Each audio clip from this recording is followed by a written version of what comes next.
Finally,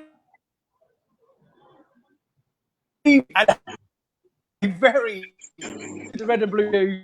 I am your host, Phil Pop, each and every one of you. Sorry for a couple of minutes late.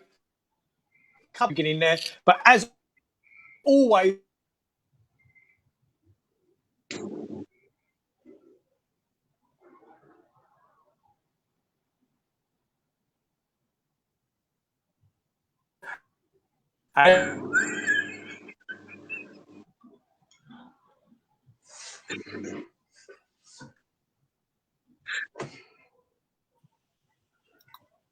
Have we lost him, Luce? I kicked him out.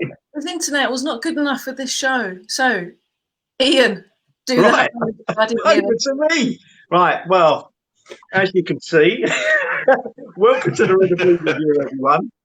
Nick was your host, and as you can see, he was joined tonight by myself and all the way from down under, but not quite where you think down under, over in New Zealand, is Tim Richards. Hi, Tim. Morning, gentlemen. Well, that was a bit harsh on Luce, to be fair. Hi, Luce. Lucy, as always, will be producing tonight. She won't be popping in all the time. I think she's got her hands full trying to get Nick back on before he wrecks pieces of equipment. But anyway, today we're going to be discussing, amongst other things, the debacle that was the Liverpool game after the great start we had, Selhurst being ready for Burnley tomorrow, loan players returning to the club, players released and out of contract at the end of the year, and remaining fixtures. And if there's any questions you've got, I'm sure Lucy will pop them up for us, and we'll try and answer them as and when we can. So don't forget, as always, you can find us on Twitter, YouTube, as you can see behind, Facebook, for any time to either watch or download the podcast. And simply ask Alexa to play the latest Red and Blue Review podcast, and I'm sure that will set everything haywire, as it always does when Nick does it. Or failing that, you can simply go to redandbluereview.co.uk. Right, okay, so after what was a promising start, as we discussed last week at Bournemouth, we ended up having a pretty wretched time on Wednesday up at Anfield. Tim, did you manage to get to see any of it? Yeah, I watched the game before I went to work. Then I had to go to work and sit with two Liverpool fans and a Brighton fan. So, yeah, I got to watch it. So, I don't know if, Lucy, I don't know if you can pop up the starting lineup. Yeah, let me grab it. Because I think that caught a lot of us off guard. There weren't. I certainly didn't see any rumblings that there were any injuries beforehand. What did you think when you saw the starting lineup, Tim? I took a big sigh. Was that the first name that you saw on the sheet? You took a big sigh. Yeah, and I said, "What the f?" And I kind of, as soon as I saw that, and then especially with Wolf going out, it was the old conspiracy theory. They wrote that game off days before the Anfield game. They went into it. Yeah, it's just, yeah. I mean, I'd like to know what everyone else thought when they saw that lineup, for sure, because I'm in complete agreement with yourself. Grant and I and Nick were espousing last week that, yeah, we're going to go up, we're going to really, they're taking us for granted. We're really going to turn them over. We're going to spoil their party. And like yourself, as soon as I saw Wayne Hennessy, my boy just got up and walked out. That's it. I don't think he even bothered watching the match, because you just thought, oh, no, what's going on? And then, obviously, you had Sacco come back. Luca, I could understand why he was dropping. But it just looked as though, as you quite rightly said, it was... I'm interested as to what Roy was actually thinking. Okay, maybe he was trying to protect the squad, as it were, after having put a lot of effort in 3 days before. But then, what were your thoughts on the way we actually approached the game? Having been a fan for as long as I have, we've all seen games where we haven't been happy. It's been a bad result. I don't remember ever being as embarrassed about a performance as the one against Liverpool. Roy doesn't appear to know how to play an attacking football anyway, but it was just to spend in the question group for people to spend so much time talking about, we had one shot. No, they said it was two. Sums up how poor the performance was, or how negative it was. They just couldn't be bothered. I mean, apart from Max Meyer, Coyote, and Ward, who I thought was brilliant again, the rest, I felt sorry for the defence because they were trying their hardest, but it was just like, why did you bother? Why did you bother? I mean, imagine if there'd been fans there who paid money to go up and see, away fans that paid money to go up and see that. Yeah, no, I concur with that. I think if I'd have paid to go up and see that, even though I saw the 9-0 up there, I would have been distraught, especially after the performance we put in against Bournemouth. What did you make of Sakho's return?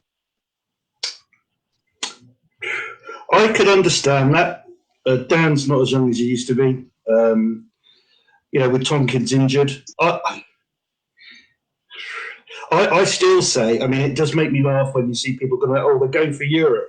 And it's like they haven't supported Palace long enough to say that. As far as we're safe, as far as I'm concerned, the age of the squad is a big thing. Forget Europe. I've got no interest in Europe. What I'd like to see is the youngsters, because we haven't got the money to go out and buy new players, of the quality that we need. They've got to come up from the academy. I don't mind Sakho. Yes, he can make some mistakes sometimes, but I didn't have a problem with Sakho playing.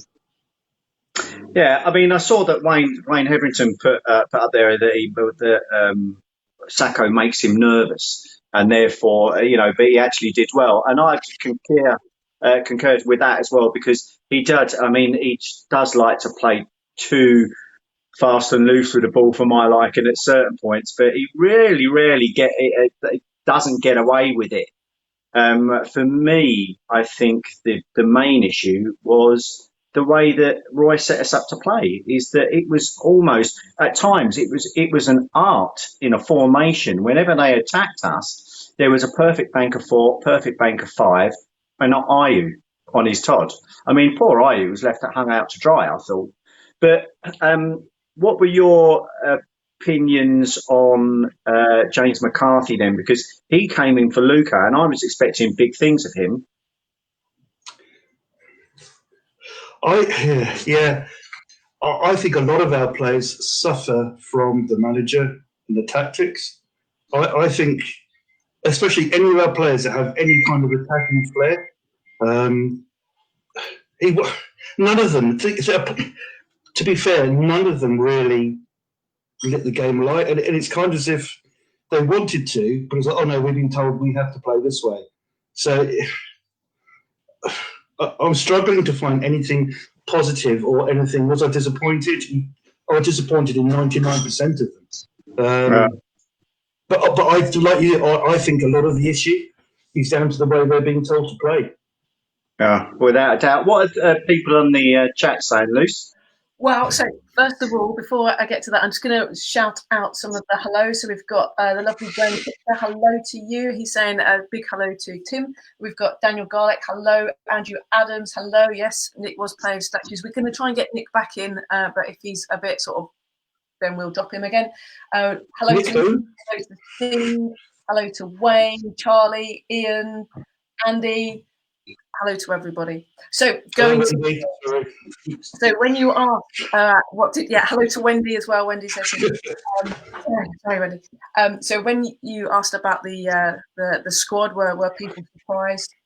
Yeah, I think there were quite a few shocks there. Let me get some comments up here. So Simon Cheeseman said he swerved as he had a bad feeling just before kickoff. Might have been something you ate. Knowing Simon, yes. Steve Cutler said we were in trouble. Nigel Croucher said he was gobsmacked when he saw the starting 11. And moving on a few more, Neil Chatterjee, it was a containment exercise not to get beaten. Oh, yeah, the comments moved there. And then Wayne Hetherington says young players they're just not good enough to be blooded. I think that was the comment there. Paul Holden, you can blame Hennessy all you want, but where was the defence? No shots on goal or corners as well. So certainly some comments there. I'm going to drop out and see. I'll drop the squad out and see if we can get back in. And you're now going to run 30 miles to try and knock on Nick's door and make sure that his connections are in. Yeah, exactly. Well, see you back. Well, we'll see you back here in a minute. Then. Okay. So, taking on some of those comments on board, I wouldn't necessarily agree with Wayne with regards to the quality of our youngsters. Everyone would have said that about Aaron Wan-Bissaka, but he was given a chance, and I think. When we saw the squad, something that was mentioned on the coverage straight away was that we couldn't even fill the bench. Now, we've got enough players to fill the bench. Why did we not actually fill the bench? And to me, that was a massive sign of us, as you quite rightly say, Tim, just going up there and just going through the motions. But that can have a negative effect on the squad in itself. Because, let's be honest, hands down, Liverpool played us off the park, and the 4 goals, you can't. No one's blaming the defence. No one's necessarily blaming Hennessy, if I'm being perfectly honest. Apart from the free kick, where I thought he was in another position. But then Nick, go on. No, you both got it completely wrong. You both got it absolutely. You're wrong, folks. Lucy, come back. Lucy, come back. Let me tell you. Interference on the line. What you both missed, okay? This is going to prove to be a Hodgson masterclass in tactics, okay?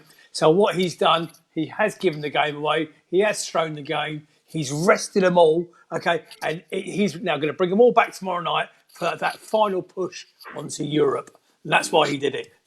I can understand that, but if you're going to do that, why not actually then just have a go at them? We're going to lose, but just have a go at them. Attack. You know, it was.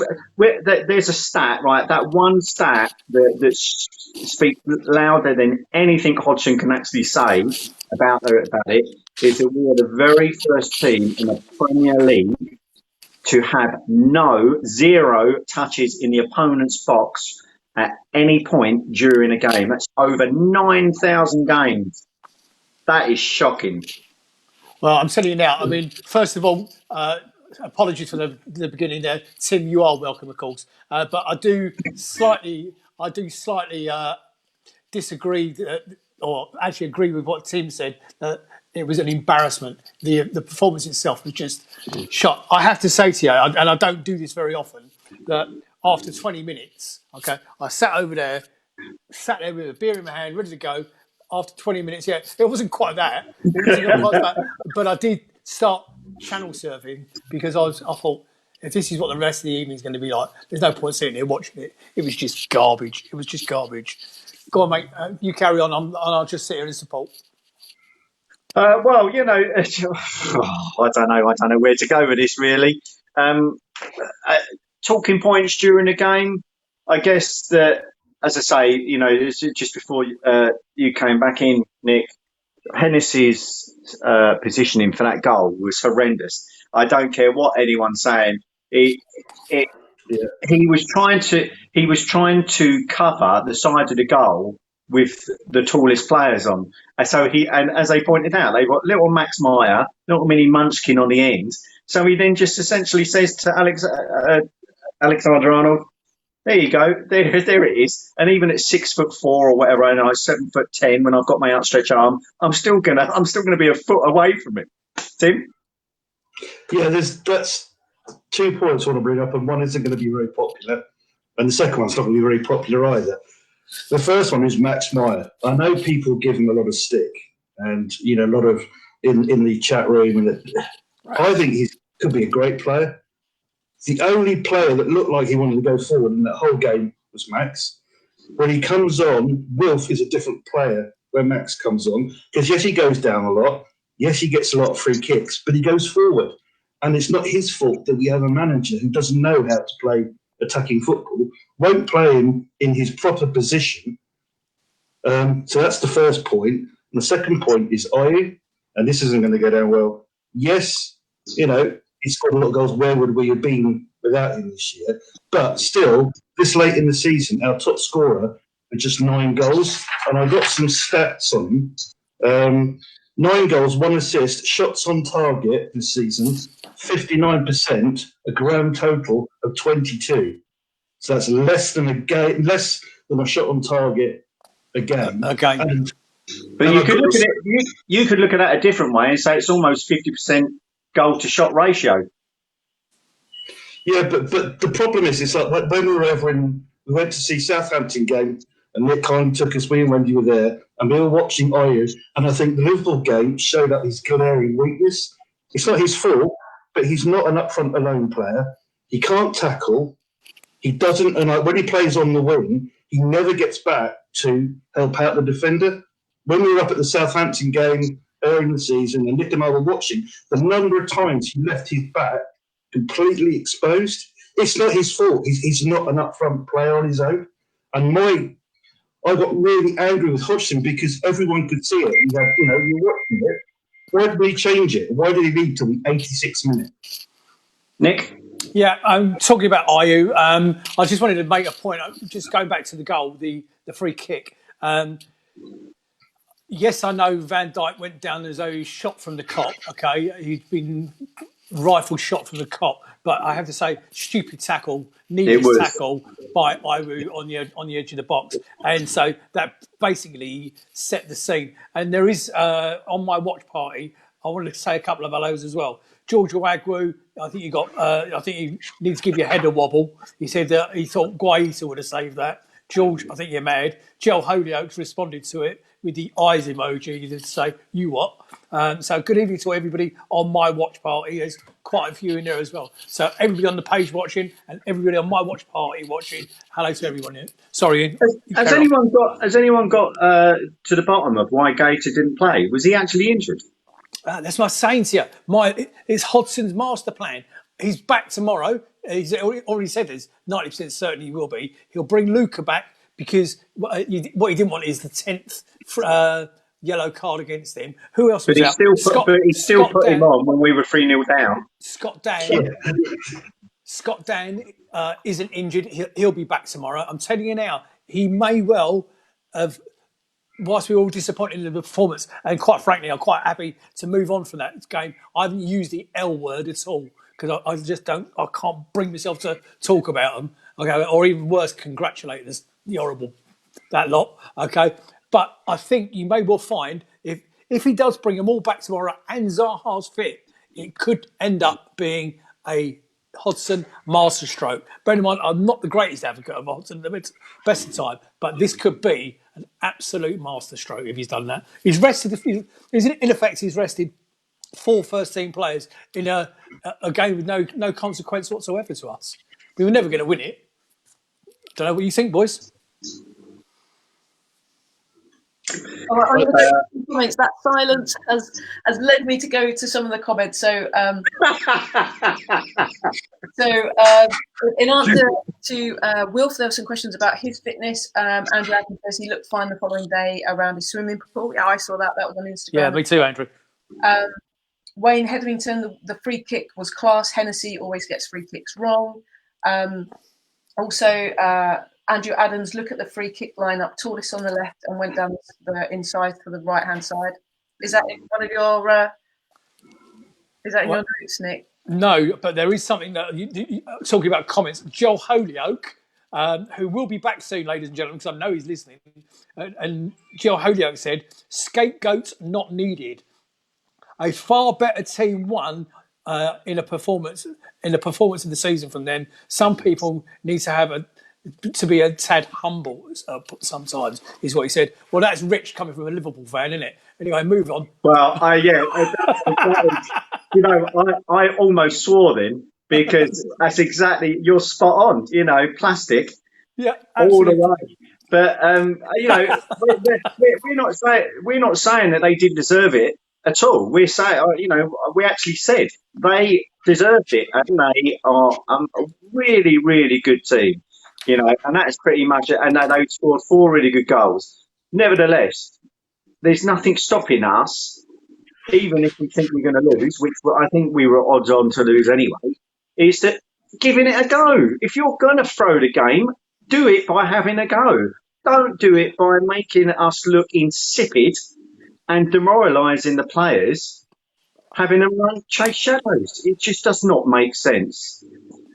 Yeah, I have to agree. I think I was on like some kind of loop during that game, just thinking, thank goodness that no fans really travelled to go and watch that game. I mean, I wasted 2 hours of my life. It was horrific. And it was boring. At least Liverpool looked as though it had been tidied up the following morning. Yeah, it did. That's the best I've ever seen it, actually, outside the library building. Best I've ever seen it. I think Danny Mason makes a good comment. Hennessy wasn't great, but too much focus on him. We were poor all round. And I think we were completely overridden. So a couple more comments. If we were to sell, slight sort of change here. If we were to sell Sacco, would we get any buyers? Also, how much could we get? So I was surprised to see him back in the squad, and he always gives me a couple of clutches every game, and he did have one, but I thought he was quite sound, really. But to you, Nick, for that one. Okay, good question, because it also meets up with my Hodgson theory a little bit. I wonder if we were playing him, because that will probably be the last time we see him, to sell him. I know Leon have expressed an interest, and today there is another further link this evening with a player called Traore from Lyon as possible make-weight exchange within the Sacco deal. So in answer to these questions, I think that they're looking for something like 10 million euros for him, okay, but possibly something to do with the Traore exchange. So watch this space. I think that's something that probably is developing in the background. Sorry, Ian, carry on, mate. Oh, I was just about to say, isn't he the winger?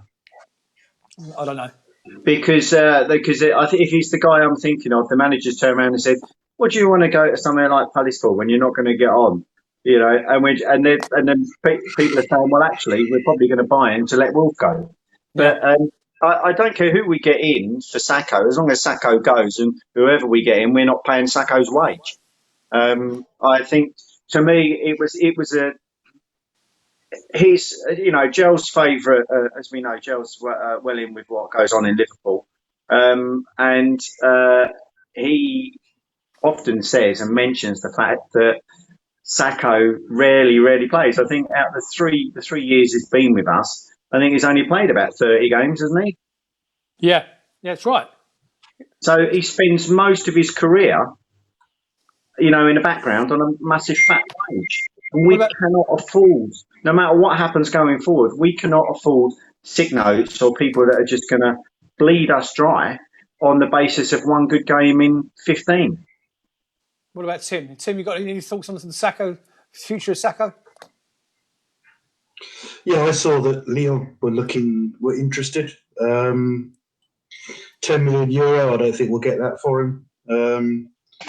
I don't mind him. He's interesting. He's fun to watch. He has his moments, but then a lot of players, I think, do. But yeah, I quite agree. I think the ones that played where they're looking to get rid of them, so put them on the shop window. And one subject we are going to come on to in a minute is loan players. Of course, we've got Wickham scoring goals at Sheffield. We've got Surloff scoring goals in Turkey. So we'll be coming on to that subject in a minute. So there are other players. We don't really need any more centre backs, in my opinion. But Ian, over to you, mate. With regards to what? Move on if you like, because I think we've done the Liverpool game. Yeah, I think we've done Liverpool. Okay, so they are the champions. Whatever. Move along. So next up we were going to talk about the Burnley game, weren't we? Yeah. So we need to put that behind us. So what are your thoughts, Nick, on how he's going to approach Burnley then? I think he will play this. He will certainly play his strongest 11. A lot of it will depend on the Zaha fitness situation. It looked as though he was in some discomfort when he left the pitch, and as Lucy quite rightly pointed out, he looked all right around the swimming pool the next day. He didn't train yesterday. On the day of the press conference, it was yesterday. Yeah, he didn't train Saturday, although he was at the training ground having treatment on the injury. So Hodgson didn't know whether he was available to be picked or not. He was waiting to hear from the medical department. So I think he probably will risk him. He's already told Zaha that he wants him to play. How will we set up? I don't think there'll be a part. Forget the Liverpool game. The way we set up more recently with the same back four, I don't think it would change very much. The only one that you alluded to a minute ago, Ian, was the James McCarthy situation. I'm struggling with him. Maybe he needs a regular run of games, but I don't feel as though he's pulling up trees, if I'm brutally honest with you. Anybody else got an opinion on James McCarthy? Tim? To me, he's there to make up the numbers. I don't doubt his effort. I mean, he puts a good shift in, but I don't look at him. I don't think, he's going to do something. He's all right. He's an average player as far as I'm concerned. I think he's better suited against the likes of Burnley, but I'd say that about most of our squad. I mean, you only have to look at poor Townsend. We were all calling for Townsend to come in, and life just passed him by for that 90 minutes. He was woeful. When he got the ball, he just kicked it and lost it straight back to them. And that's what I was concerned about with regards to the game the other day, is that for players that have got a fragile confidence, it's not going to help. Now, maybe Andros will play a part on tomorrow's game, and he might well have a good game. But after that, we've got Leicester, Chelsea, Villa. I'd expect us to pick 3 points up against Man U, Wolves, and then Spurs. So we've got very few easy games that we can actually pick points up from. So, going back to what you were saying about that was his masterstroke, if we all believe that conspiracy theory, we better bloody win then tomorrow. Well, absolutely. I mean, the thing about James McCarthy, just looking in my chat, I've got a separate chat to you guys going on. George Wagger is saying James McCarthy, squad player at absolute best. And Jill Holyoke said, would it be good if we tap up Sean Dyche tomorrow night?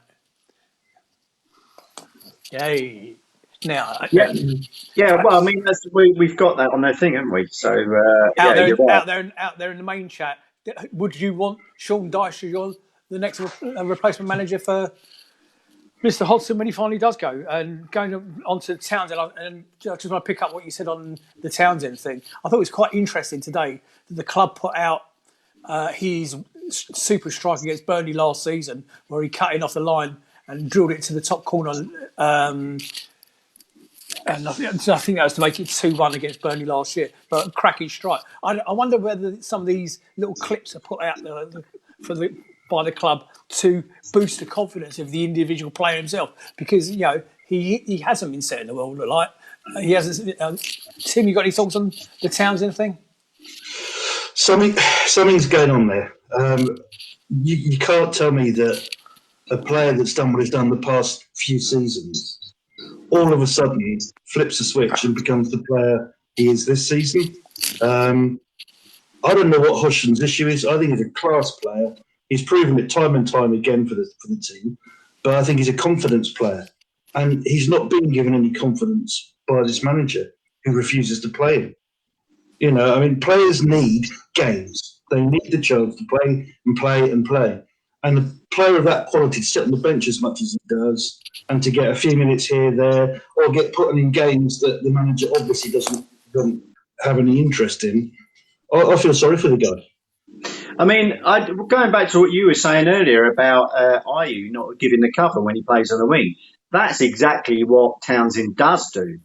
Unfortunately for me, I think going forward is where he's seriously lacking in confidence in a minute. But for his work rate alone, he should be getting in that side, because the cover he gives either PVA or Ward, whoever he's in front of, is second to none. He's like and then gone.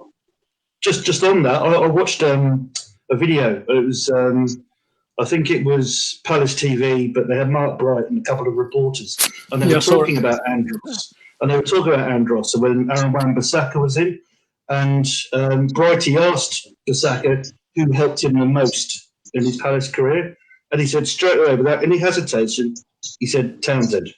He said Andros was constantly talking to him, constantly helping him out, about and that's what you need. And that's what our team, even with Warding people like that, they need players like that. And for Hodgson not to play him, to my mind, sums Hodgson up as the kind of manager he is. Yeah, he certainly has his favourites. So how do we think we're going to line up then tomorrow? Nick?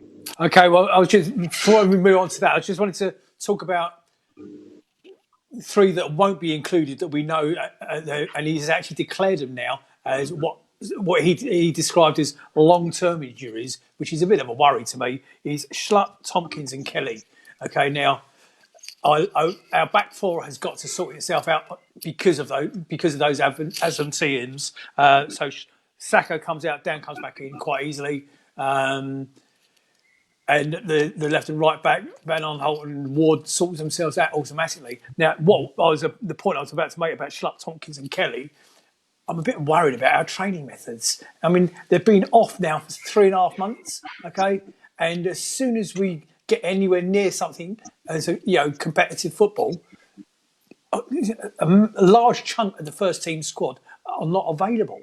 We only need to lose Luca on that 10th booking and 1 or 2 more, and we're back to 50% of our first team out injured or suspended. It's just, to me, it's a real concern. Something is not right with our training as to why this keeps happening. Because if you remember early in the season, we lost about 12 players. I don't necessarily think it's just at us. I mean, you look at all the other clubs and they've got people falling like flies. The thing is, as we discussed last week, is that this is a charter. The restart was a charter for clubs with the biggest squads. But that aside, there is no excuse for not filling that 8th or 9th place on the bench. We have players that can do that. We have enough signed up to do that. So I agree that we've not got the strength and depth that other people do have. But clearly there is an issue with regards to they've had a long layoff. Okay, so they pretty much they did a 3-week warm up pre-season, didn't they? So it's almost like they've had a pre-season, they've started again. So at the start of every season, you don't necessarily see all these injuries piling up. So the only thing it can be, Nick, is probably the number of games in such a short period. But I agree with you in that the injuries are going to be an issue for us as a club. And you're seeing it happen with Sheffield United. They're having suspension and a couple of injuries, and now the wagons, the wheels are falling off the wagon as far as they're concerned. And I just wonder how many other teams it's going to happen to. So, an interesting comment here from Andrew Adams. Right, Gyro left and moved PVA up. Yeah, that's something that's been mooted a lot. Especially I missed that. Gyro left what? And moved PVA up. Oh yeah, because he has played at left back. Yeah, exactly. And it has been mooted quite a lot. It's not a bad idea, but it's we actually don't need a replacement for Schlupp. Ian, before you move on, I just want to come. We'll talk about tomorrow night, of course. Lucy, I want to do the stadium next if we can. Yes, Tim. I got that. No, it's just. I mean, I'd love to see that, but unfortunately, we need to have a manager that wants to try something new, and so it won't happen. Yeah, and I think that's right. And one thing that we've all agreed on now that is he likes what he likes, and there's nothing. And Paul Holden says Kouassi is also good in defence. Well, is he? I feel happier with him in front of the defence, Paul. If I'm honest with you, my personal opinion. Ian, you've got the option now if we've got no, if going, I keep saying it, Jill will keep saying it until it actually happens, and maybe under someone like Sean Dyche would, that we could play three at the back. We've got three good, more than enough good centre halves that can play in a three, and then push the likes of PVA up, or and as I've said before, maybe play Townsend as a attacking wing back or whatever. Sure. So you've got that flexibility, but as Tim quite rightly says, ain't going to happen, is it? Because everything has to fit with Mr. One-way, blinkers tactics, and then if he hasn't got enough blocks at the right time to fit in the spaces that he's got, that's it. You just let it hang the rest out to dry. Just finishing up on the Burnley thing. I mean, we've got quite a serious subject to cover in a minute. A couple of other serious subjects I want to get onto, or I want you to cover if you don't mind. The stadiums for tomorrow night. I don't know if you've all seen the images being put out by the club for the stadium. Now, that one there is obviously, Tim, you clearly haven't seen it. So the one on the covering on the far left is Black Lives Matter, rightly so. Then you got South London and Proud, SE25. I'll skip the middle one. CPFC, South London and Proud, NHS. Now the one in the middle. Okay, now Luce, I might need your help a little bit here because I can't actually read it, although I want to explain to people what it's about. Okay, now I think the club have actually done themselves real proud with this. Okay, and they've actually worked with the HF on this, and what there is the local food bank facility. Text winner £5 to the number that's below there, and it's going to help. Lucy, can you just drop that down for me, lovey, please? Am I still there? And anyway, it's for the local food bank, and it's really good. I think that is really good. I agree. Yeah, mate. I think it's a fantastic job, and I'd be interested to see how effective it is as well.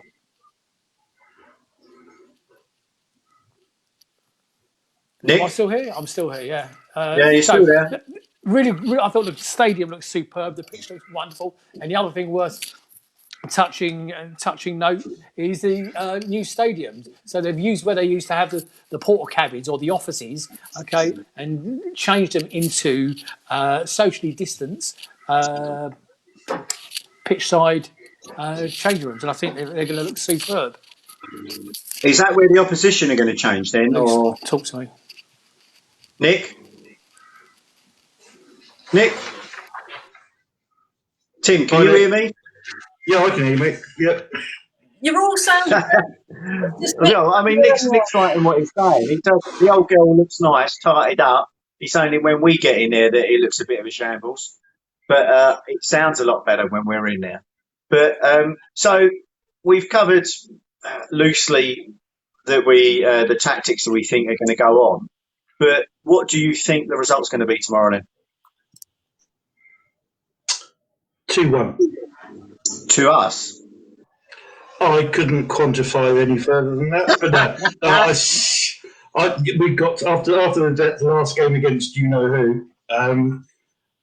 If we have to win, I mean, I know we haven't got much to play for. We're safe and that, but after the last performance, we've got to go out. Am I right in thinking you got some information on head-to-head stuff there between us and them? Funnily enough, Ian, I do. I was given some homework to do. Go on then. A bit of facts. First of all, if people don't realise, Burnley is a football club based in Burnley. Burnley is north of Watford, and the fans have a strange accent, apparently. Sean Dyche is their manager, but not for much longer, possibly.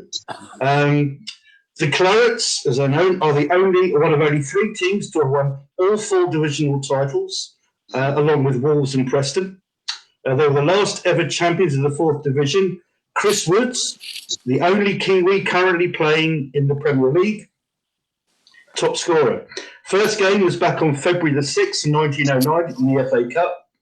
The second game was our biggest loss against them, 9-0. And I think Hennessy was in goal, but I'm not sure. So just following on from your videos you do, May the 11th, 1979 was my favourite time as a Palace fan. I was on the school bus on the way back from a French trip, when the result came in that we won 2-0 and went up as champions, the bus went mad, and I was 10 at the time, and I still remember that. That was brilliant. Head to head is interesting. We have won 13, we have drawn 17, and we have lost 18. In the Premier League, we've won 5, drawn 1, lost 3, and we've won the last 4. Okay. Interesting. I'll be intrigued. I'll be intrigued to know what the viewers are predicting for this weekend. For tomorrow night. But a lot of the ones that I've seen going up have got us for a win, but quite a narrow win. Right, I'll cover those. So we've got, we start with Lucas Athlon, 3-1 to us. Wayne Hetherington, 2-1. Andy Stacey, 3-2, red and blue. Simon Philpott, Conservative, 2-4. We have Stephen Isles, I hope we win. I do too. Andrew Adams, 2-0 Palace. Nigel Croucher, 2-1. Joan Wells, if Guata is playing, we will win. Yeah. Steve Chandler, 1-0 Palace. Daniel Garlick, 3-1 to Palace. And we've got Paul Holden, 5-0 Burnley. Enjoying lockdown, are we? Paul McNamara Obi, 2-0 to us. Luke Cooper, 2-0 to us. Mukta Butter, 3-0 to us. Tom Clark Samuelo, Tom, 3-1 to us. John Knox, 2-1. So I think, like Ian said, largely the same. I think then in that case, I will be the only one that's going to be predicting a draw. I reckon it'll be a 1-1 draw. On that note, Brett Kemp says, "Hi Nick, hope you're well, pal. It will be a board draw tonight. Put your mortgage on it, mate." Okay, I mean that's quite surprising. What do you think, Nick? I think that's quite surprising after Wednesday's match. How positive everyone is. Yeah, that's because they've all bought into my theory that it's a conspiracy theory. You say, now listen, do you mind if I move it on to another subject completely? Okay, so let's draw a line under tomorrow night, because fingers crossed everything will be okay, and we get some sort of a result out of it. We're quite safe now. It's just a question of where we land towards the end of the season. It's actually not this season I want to move on to, if you don't mind. It's actually next season.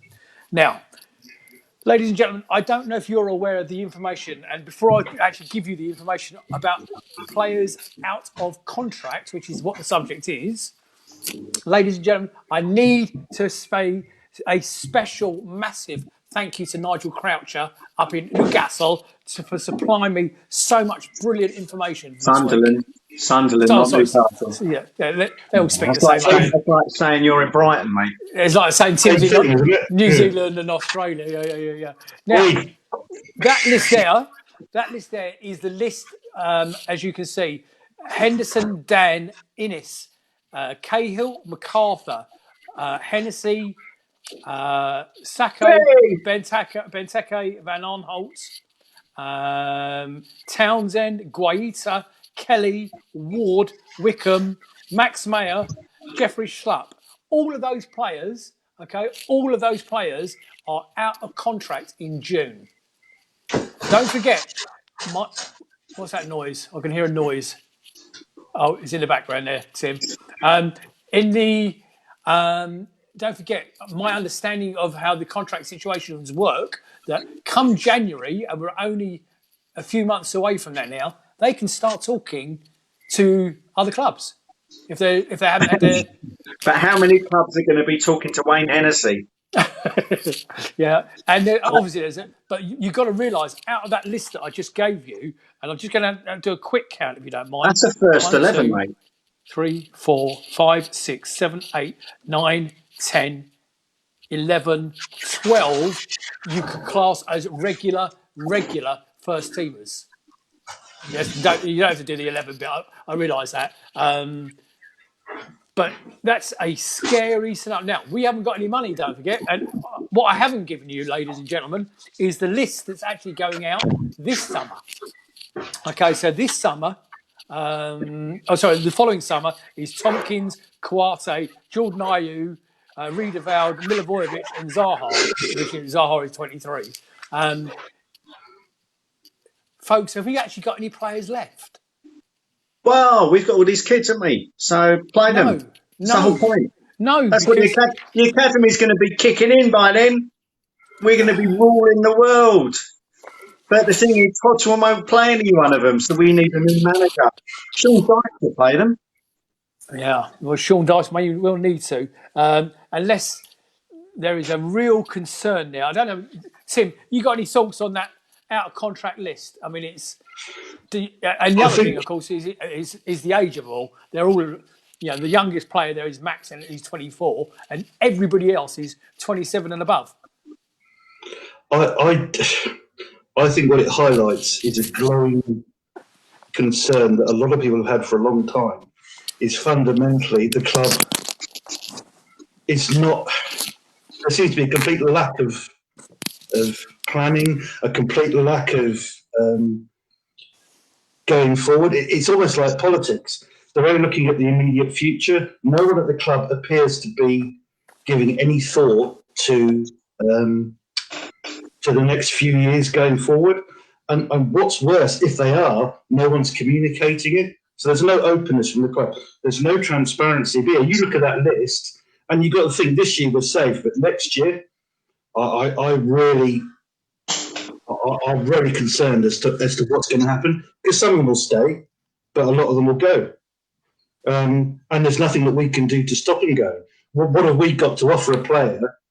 It was like that. I forget the name of the youth player that's not staying, that's going. Jason Lakido. Yeah, that's Jaden. What's his face? The one that's going to Leeds, you mean?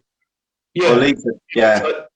It's like, what's going on here? A Premiership club, Leeds might get up, they might not, and you got a youngster that we spent money on bringing forward, going, I don't want to stay here, I want to go somewhere else. What does that tell you about the club? And he'll come back and score against us next season when they get promoted.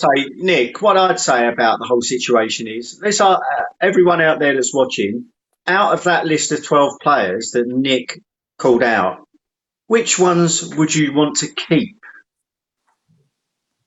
Because I think that's a different question entirely. Because you've got the likes of Benteke, Maya, Shall I give him the list again? Yeah, please give the list again. Yeah. Okay, so this is the list going out of. There it is on screen. So I'll do it as it goes out, or as it's on screen. Just go through each of those players and think about the wages that they are on and what they've delivered over the last 2 or 3 years, and then put on there what players you think should stay.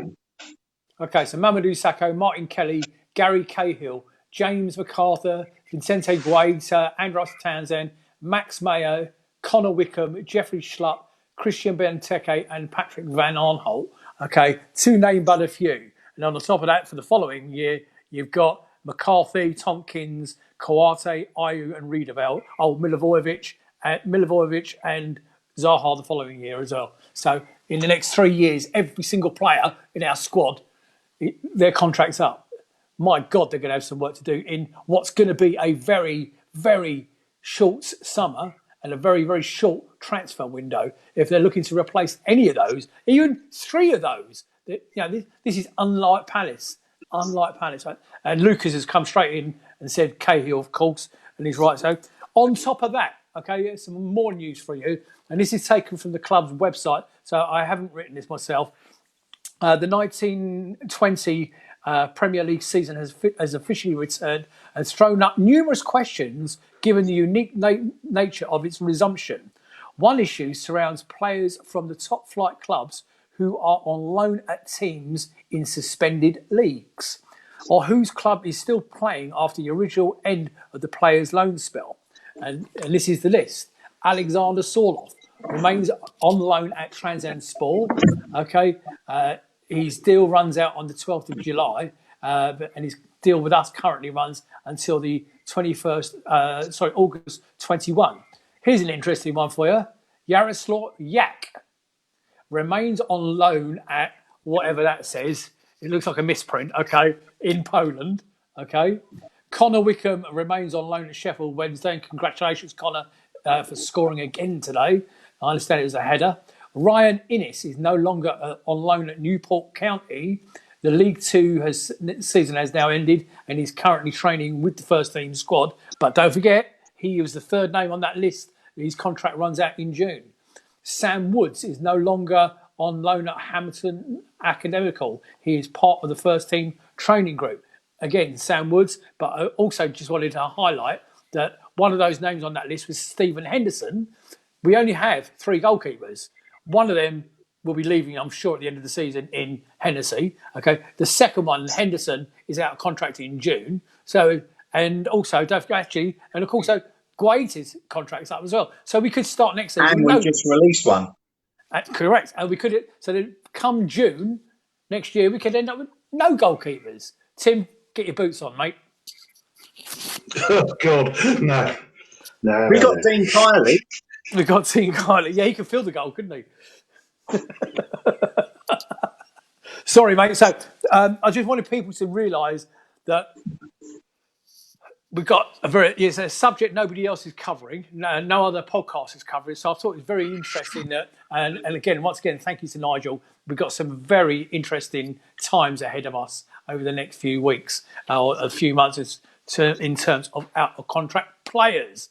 So does anyone know when the season's due to start next year? Is it at the same time? I don't think it can be, can it? Because they're going to have time for some sort of break after the 9 games. Okay, Why? They've already had the break.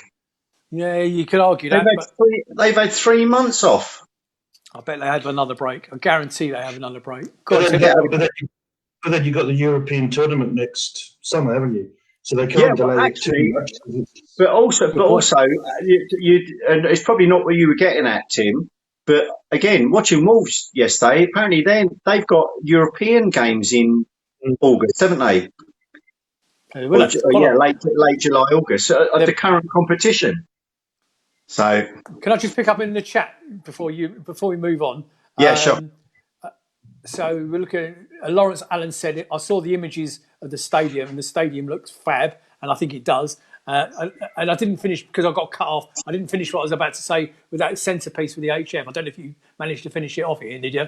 But it was the HF and the club have approached the HF about that centrepiece. Okay, and it's a local food bank charity where you text the number to donate £5 direct to the charity, and it's been organised. The HF have actually, the club said to the HF, "Would you like to have some of your banners in the middle of it?" They have said no.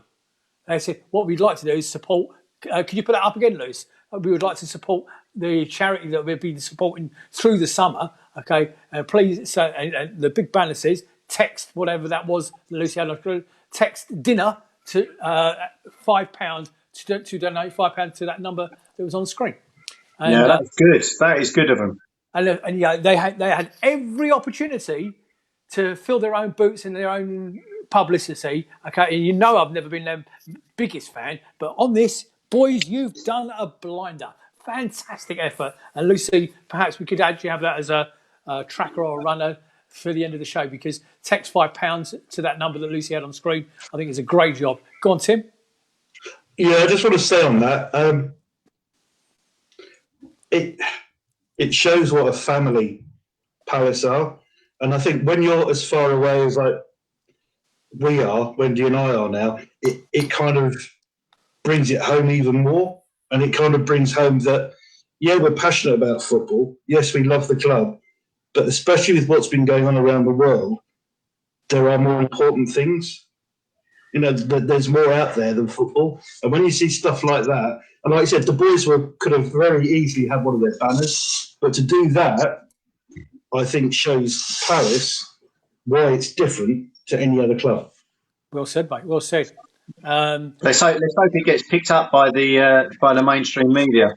And also, Joe Holyoke has gone with 2-2. George Wagwood's gone with 2-2.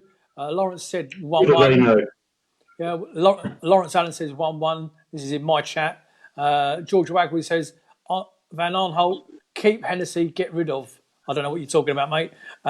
Nick, you go in goal for us, mate. My days, look, I've got scars on my face to prove when I was a former goalkeeper. Interesting stuff. I think it's we are on the cusp of a right royal change at Sellers Park, especially in the playing staff, because something's got to give. Where are we going to go on to next, here? Well, I think that was pretty much it, wasn't there? There was just No, one last thing you wanted to cover. Claire Davis. Claire Yeah, Davis. Have you? cover it. Go for it. I haven't got the. Have you got the thing that I sent you to hand by any chance? Because I haven't No, got it here. no, Okay, right. I'd have to get. Claire Davis is one of the red and blue family. She has been in and around the club for a long time. She's a fan, like all of us. If you knew Claire Davis and if you've been anywhere within the vicinity of the Homesdale during the match day, you would have heard Claire Davis because when she's gone to the Cherries before game, she likes to lubricate those voice cords of hers, and my God, does she use them during the game. We don't need the HF anymore. We've got Claire Davis. Now, Is she the new Doris? She looks a bit better than Doris as well, bless her. God rest her soul. Anyway, so Claire has a daughter.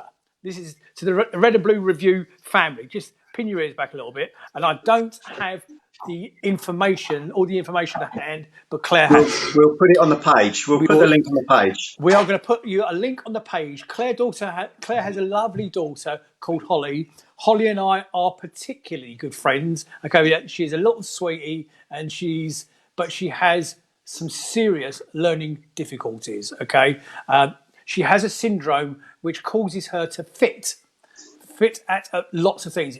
Too hot, too cold causes fits.